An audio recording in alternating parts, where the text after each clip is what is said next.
Hello दोस्तों, देखो आज क्वेश्चन लिए हैं क्लास 10 का MCQ क्वेश्चन सॉल्व करेंगे इसमें से। तो नंबर 1 क्वेश्चन क्या है देखा जाए। If the sum of zero of the polynomial P X equal to X square minus K root two X plus 1 is root two, तो then value of K is, तो के का value कितना होगा। यहाँ पर क्या दिया गया है, sum of the zeros, sum of the zeros। तो sum of the zeros का फॉर्मूला क्या था, alpha plus beta equal minus B by A. तो यहाँ रूट कितना दिया गया है, रूट टू, मतलब अल्फ़ा प्लस बीटा इक्वल कितना हो जाएगा, रूट टू, माइनस इक्वल इसमें बी कितना है, minus K root to, B कितना है, माइनस के रूट टू, और ए कितना हो गया, टू, ए कितना हो गया यहाँ पर, to.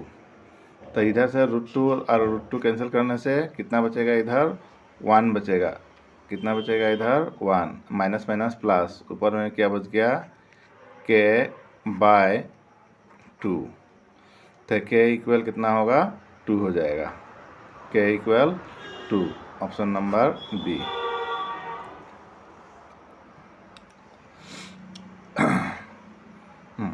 Next question, if the probability of a player winning a game is 0.79 and then the probability of his loss the same game is, तो probability अब क्या था, जो होने वाला,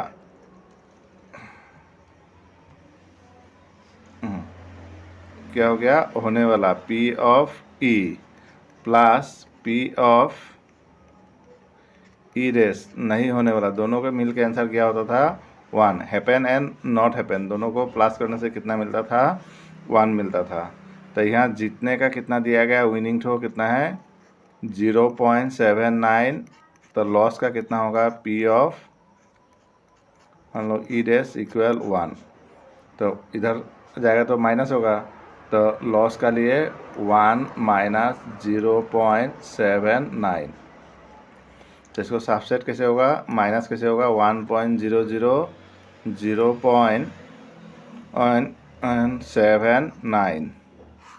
माइनस कीजिए, 10 माइनस 9 1, यहाँ बचेगा 9, 9 माइनस 7 2.0, तो आंसर 0.21, ये भी हो सकता है 0.21, ये तो रहा ऑप्शन नंबर डी।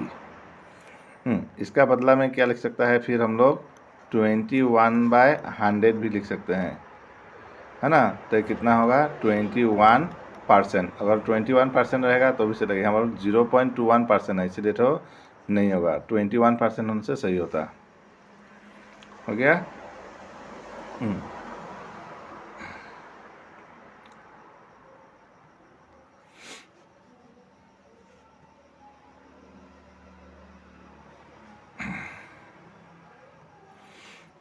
अब question number 3, if the root of equation ax square plus bx plus c equal 0 or a not equal 0 are real and equal, then which of the following relation is true। तो यहाँ पर condition क्या दिया गया है, real and equal, real and equal. तो real और equal होने से हम लोग का फॉर्मूला क्या था, B square minus 4ac equal 0। when two roots are equal and real then condition is what, b square minus 4ac equal 0। तो इसमें से b स्क्वायर इक्वल कितना आ जाएगा, 4ac, तो b स्क्वायर इक्वल 4ac है क्या, नहीं है, तो ac 4 तो इधर दे दिया है, तो 4 तो इधर ट्रांसफर करने से क्या होगा, हाँ, B square by 4 equal AC, तो ऑप्शन नंबर सी सही हो जाएगा, C A equal B square by 4।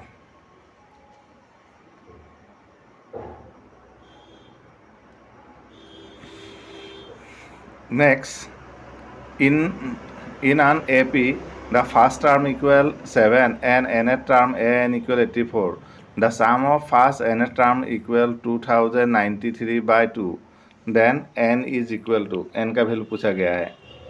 तो देखो एस एन का फॉर्मूला क्या था, एस एन इक्वल क्या था, n by 2 A plus A N, क्या था ना फॉर्मूला। एस एन इक्वल क्या था, n by 2 A plus A N.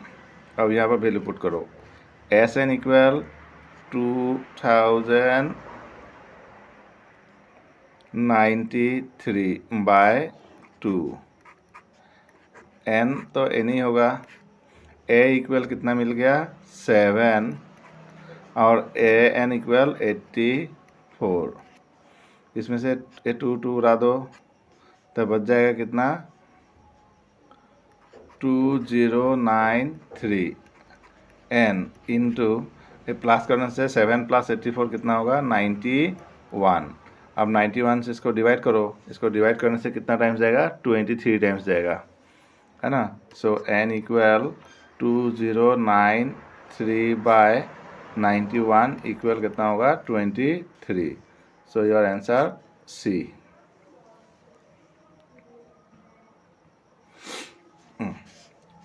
अब देखो यहाँ पर if two positive integer p and q can be express as p equal 18a² b⁴ and q equal 20a³ b²। तो where a and b are prime number then LCM। अब क्या निकालने के दिया है यहाँ पर, p और q का LCM।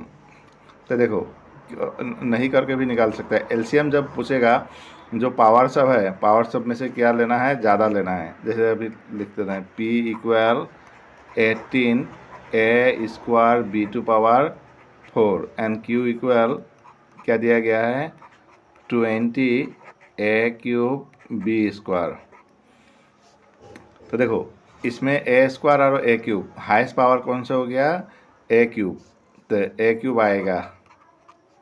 इसमें b⁴ और b² हाईएस्ट पावर कौन 4 हो रहा है, तो क्या आएगा LCM में b⁴। तो a³ b⁴ ऑप्शन में देखो कहाँ पर है, ये रहा a³ b⁴, तो यही होगा, है ना। और नंबर 2 क्लियर करने के लिए 18 और 20 का LCM निकालो।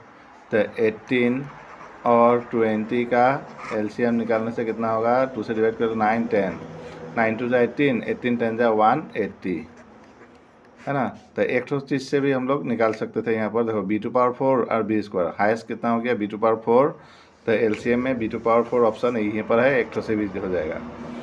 और SCF पूछेगा तो इसमें से क्या लेना होगा कॉमन। SCF कितना होगा, दोनों में से कॉमन होगा 2, और इस दोनों में से कॉमन क्या होगा a², और b⁴ b², तो पावर कॉम वाला लिया जाएगा SCF में, है ना। तो SCF होने से आंसर क्या होगा 2a² b²। Option number A होगा जब SCF पूछेगा तब। हो गया।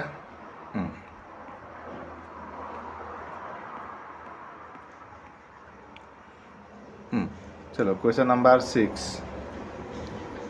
AD is a median of triangle ABC with the vertex A equal 5 or 6 minus 6, B equal L6 4 and C equal L0 0. The length of AD is equal to। चलो इसको करके दिखा देते हैं हम।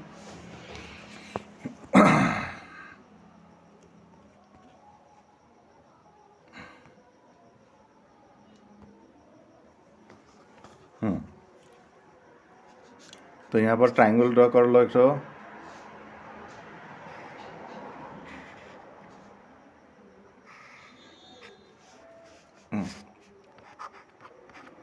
ए का कोऑर्डिनेट कितना दिया है 5 - 6, बी का कोऑर्डिनेट कितना है 6 4, और सी का coordinate 0 0। AD is what median, median होने से डी कहाँ पर होगा मिड पॉइंट होगा, डी क्या होगा मिड पॉइंट। अब डी का कोऑर्डिनेट निकालो। तो डी का कोऑर्डिनेट मिड पॉइंट का फॉर्मूला क्या था हाँ, मिड पॉइंट का फॉर्मूला था x1 plus x2/2 and y1 plus y2/2। तो यहाँ फर्स्ट कितना हो गया x1 y1 x2 y2। तो 6 प्लस 0 कितना होगा 6। 6 का आधा कितना हो गया 3। 4 प्लस 0 4, आधा कितना हो गया 2। तो डी का कोऑर्डिनेट हो गया 3 2 और ए का हो गया 5 माइनस 6। नाउ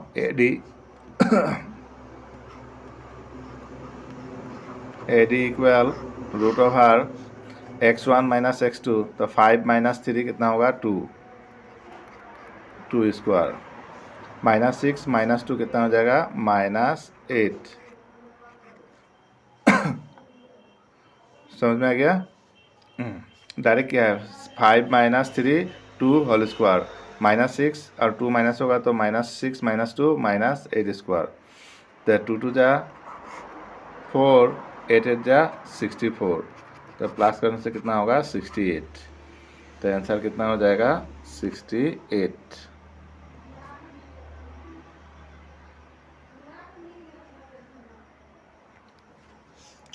तो ऑप्शन नंबर ए हो गया 68। देखो if sec theta minus tan theta equal m then the value of sec theta plus tan theta equal is. तो इसका देखो ये प्लस में m दिया है तो माइनस में पूछा है, और माइनस में देके प्लस में पूछेगा, जो भी दिएगा इसका रेसिप्रोकल आंसर होगा हमेशा, है ना। m है तो यहाँ पर 1/m आंसर होगा, और यहाँ पर 1/m देगा तो क्या होगा m। मतलब मान लो यहाँ पर 5 दिया तो यहाँ पर आंसर कितना होगा 1/5। हमेशा इसका रेसिप्रोकल होता है। क्यों होता है देखो समझा देते हैं।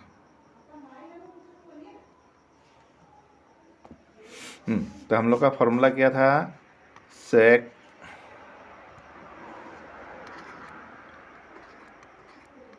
Square theta equal 1 plus 10 square theta. अब 10 स्क्वायर को इधर लेके आएंगे तो क्या हो जाएगा ये sec square theta minus 10 square theta equal 1। तो A square minus B square formula क्या था बोलो तो A square minus B square equal A plus B. हाँ सही हुआ है A minus B, A plus B into A minus B. तो sec square theta minus 10 square theta क्या होगा सेक थीटा प्लस 10 थीटा, और इधर क्या होगा sec square theta minus sorry square नहीं sec theta minus 10 theta equal 1। तो क्वेश्चन में क्या दिया गया है यहाँ पर sec theta minus 10 theta equal m। Sec theta plus 10 theta यहाँ पर क्या हो गया m equal 1। Sec theta plus 10 theta equal 1/m। इधर मल्टीप्लाई है, ट्रांसफरेंस से क्या होगा डिवाइड, है ना। तो इसीलिए अगर इस जगह m दिया है तो sec theta minus 10 theta equal क्या होगा 1/m। जो दिया रहेगा उसका रेसिप्रोकल हो जाएगा।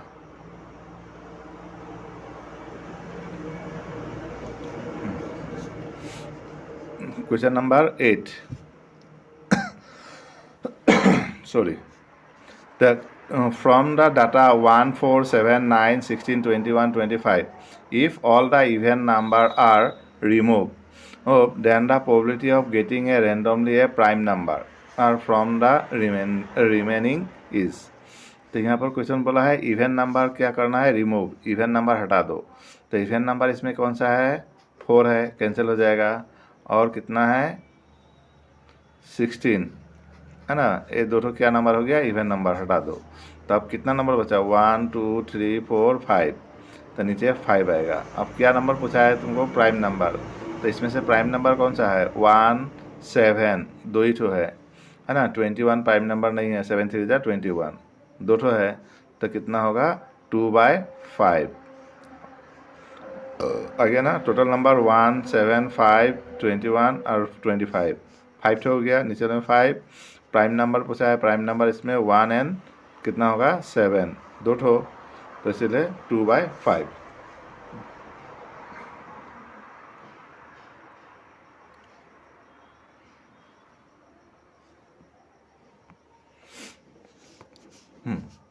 For the sum data x1, x2 dot xn with respectively frequency f1, f2 dot fn, the value of sigma 1 to n fi into xi minus x dash is equal to। तो इसमें देखो x dash दिया गया है। x dash का मतलब क्या होता है? मीन। तो मीन का फॉर्मूला क्या था? Sigma fi xi by sigma fi। तो यहाँ पर सिग्मा एफ आई और सिग्मा एफ आई कैंसिल होके क्या बचेगा? यहाँ पर अगर लिख रहे हैं इसका वैल्यू, देखो लिख देते हैं एफ आई इंटू एक्स आई, और उसको मल्टीप्लाई करने से क्या होगा फिर एफ आई, और एक्स डैश का फॉर्मूला में क्या आता है? सिग्मा एफ आई एक्स आई, और नीचे हो गया एफ आई। तो एफ आई कैंसिल, तो क्या बच गया? सिग्मा एफ आई एक्स आई, और इधर भी कितना बच गया? सिग्मा एफ आई एक्स आई। तो माइनस करने से कितना आएगा आंसर? 0। ये रहा answer 0।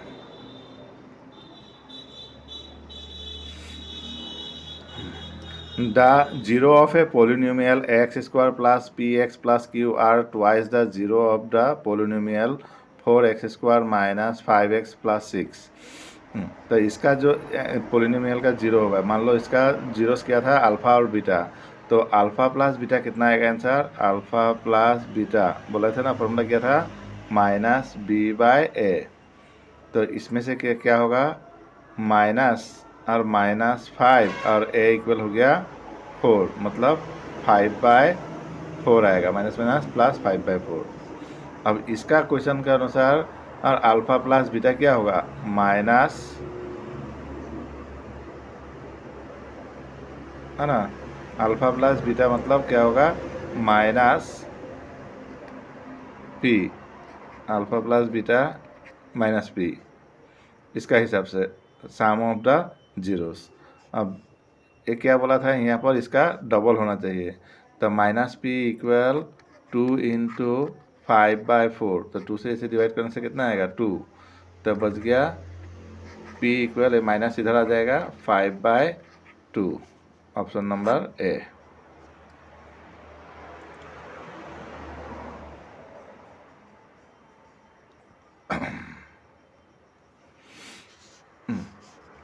If the distance between the point 3 minus 5 and x minus 5 is 15 unit, then the value of x। तो देखो यहाँ पर ये देखो -5 और -5 ये दोनों कोऑर्डिनेट क्या है? सेम है। तो इसीलिए दोनों सेम है, तो इसीलिए हम लोग फार्मूला अप्लाई नहीं करने से भी चलेगा। तो कैसे करेंगे? देखो एक तो कंडीशन हो गया, मान लो x तो क्या है? 3 से बड़ा है, ग्रेटर देन ऑफ 3। तो ग्रेटर देन ऑफ 3 होने से क्या होगा? x माइनस 3 इक्वल कितना निकलेगा? तो 15। तो देयरफॉर x इक्वल कितना हो जाएगा? 3 इधर आएगा, प्लस होगा तो 18, है ना। अगर x का वैल्यू मान लो 3 से क्या है? बड़ा है, और x का वैल्यू 3 से क्या हो गया? कम हो गया। तो क्या होगा? कम होने से 3 माइनस x इक्वल कितना होगा? 15। तो 3 माइनस 15 तो प्लस 15 ट्रांसफर करने से माइनस होगा, x इधर जाने से प्लस होगा। तो यहाँ पर क्या बच गया? 3 माइनस 15 क्या होगा? -12 इक्वल x। तो दो ठो वैल्यू हो सकता है, x इक्वल 18 और x इक्वल -12। तो option number B.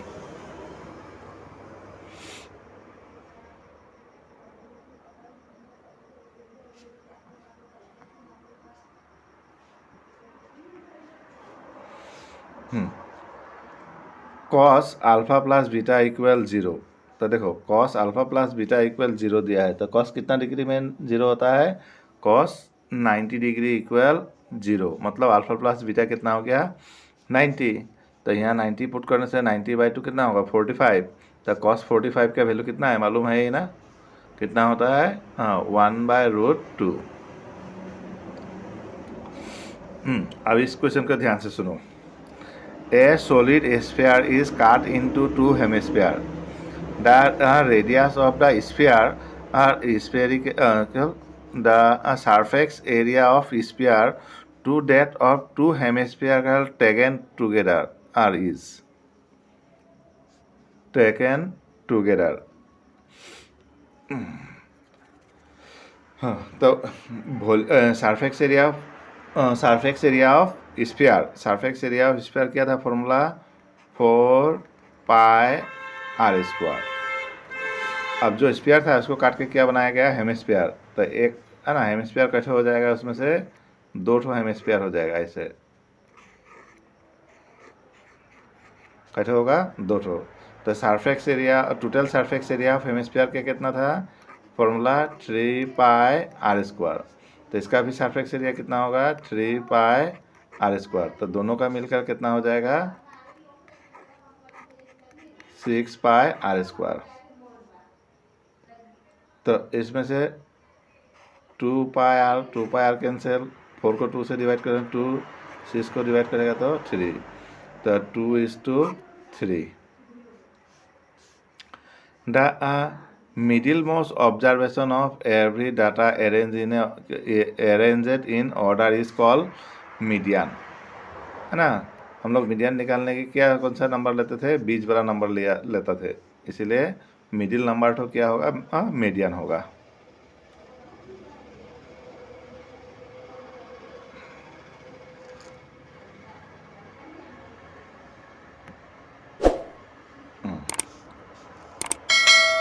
The volume of a largest right circular cone that can be carved out from a solid cubes of each equal to centimeter।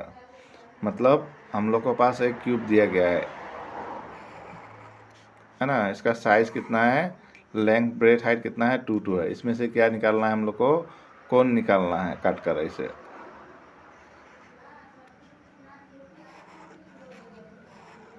है ना। कौन काट कर निकालना है। तो कौन जब काटेंगे तो ये हाइट कितना होगा, इधर 2 था तो हाइट भी कितना हो जाएगा 2। इधर डायमीटर 2 हो जाएगा तो रेडियस कितना होगा R=1। तो जो कौन निकलेगा उसका रेडियस कितना हो जाएगा 1 और हाइट कितना हो जाएगा 2। तो वॉल्यूम ऑफ कौन क्या था बोलो 1/3 पाई are square H.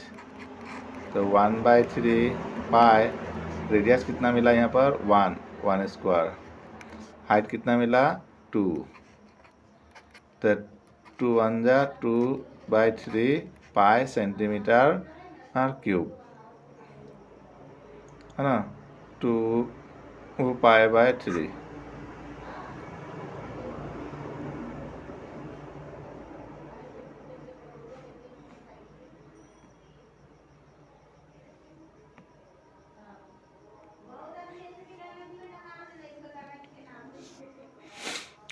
Two dice are rolled together.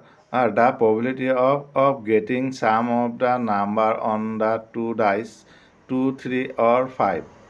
तो when 2 dice are rolled मतलब 2 डाइस रोल किया जाता है तो टोटल रिजल्ट कितना आता है मालूम है ना, किताब में देखा ही होगा कितना होता है टोटल रिजल्ट 36। अब 2 कब कब होगा 1 and 1। 3 कब कब मिलेगा हम लोग को 1 2 आने से, नहीं तो 2 1 आने से क्या हो जाएगा 3 मिलेगा। और 5 कब कब आएगा 4 1 होने से 5 हो जाएगा, 2 3 होने से हो जाएगा, 3 2 और 1 4 होने से क्या होगा 5 होगा। तो कितना रिजल्ट हो गया 1 2 3 4 5 6 7। तो total when 2 dice are throw तो कितना रिजल्ट आता है 6 6 36 रिजल्ट आता था। तो अब इसमें से कितना आएगा 7। तो 7/36। The center of a circle is 2 0 if one end of the diameter is 6 0 or then the other end is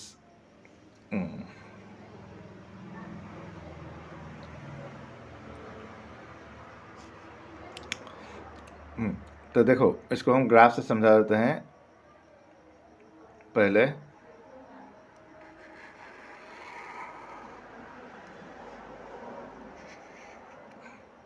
1 2 3 4 5 6 है ना। तो यहाँ फर्स्ट कोऑर्डिनेट कितना दिया है 2 0, तो 1 2 ये हो गया तुम्हारा 2 0 वाला सेंटर हम लोग का। उसका 1 end of the diameter equal 6 0, तो 1 2 3 4 5 6 इस जगह पर तुम्हारा एक ठो पॉइंट हो गया। तो अनदर किधर होगा, तो इधर आ जाएगा क्योंकि डायमीटर बोला था 1 2 3 1 2 3 4 5 6। यहाँ से यहाँ पर डिस्टेंस कितना हो रहा है 1 2 3 4, तो इधर भी 4 आएगा 1 2 3 4, तो इस जगह कितना होगा -2 0। तो कोऑर्डिनेट का दूसरा पॉइंट कितना हो जाएगा -2 0 है ना। नहीं तो देखो ये 0 0 है ही, तो इसका डबल करने से कितना होगा 4, तो 4 - 6 -2 and 0।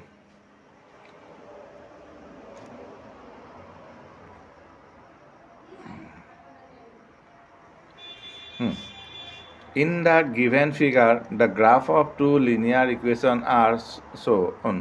The pair of this linear equation is, तो देखो ग्राफ को ध्यान से देखो, इस जगह और इस जगह यहाँ पर डिस्टेंस ज़्यादा है, यहाँ पर डिस्टेंस कम है, मतलब ये पैरेलल नहीं है।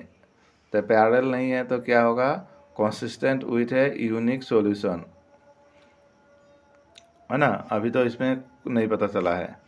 Consistent with infinite solution, parallel है नहीं तो नहीं होगा। इनकंसिस्टेंट, पैरेलल नहीं है इसलिए नहीं होगा। इसमें क्या होगा इनकंसिस्टेंट, अभी इनकंसिस्टेंट है but can be made consistent by extending the line. ये लाइन को इंक्रीज कर देने के बाद क्या होगा कंसिस्टेंट हो जाएगा। अभी तो इनकंसिस्टेंट है क्योंकि अभी कोई सॉल्यूशन नहीं दिखाई दे रहा है।